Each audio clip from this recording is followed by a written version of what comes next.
మట్టపల్లి లక్ష్మీ నరసింహస్వామి ఆశీస్సులతో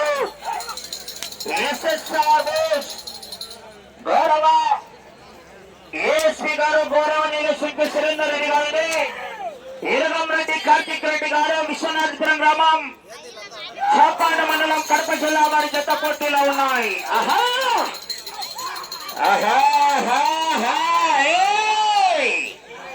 దేహానికి తప్ప దాహానికి పనికి రాని ఈ సముద్రపు కెరటాలు ఎగసి పడుతుంటే తలుచుకున్న వాడికి నీ సత్తా ఇంచే అన్నవాడు నీ ముందు తలదించుకోగలగాలి.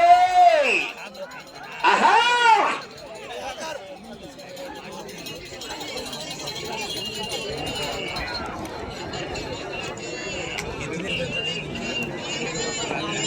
మొదటి రౌండ్ పూర్తి చేసుకున్నాయి. 250 అడుగుల దూరాన్ని శ్రీ శ్రీ శ్రీ మట్టపల్లి లక్ష్మీ నరసింహస్వామి ఆశీస్సులతో ఎస్ఎస్ఆర్ బోల్స్ 250 అడుగుల దూరాన్ని నిమిషం 5 సెకండ్లలో పూర్తి చేసుకున్నాయి. మొదటి స్థానానికి మొదటి రౌండ్ లో 15 సెకండ్ల ముందంజలో కొనసాగుతున్నాయి. ఇరగంరెడ్డి కార్తిక్ రెడ్డి గారు విశ్వనాథపురం గ్రామం చాపాడ మండలం కడప జిల్లా వారి జత పోటీలో ఉన్నాయి. ఆహా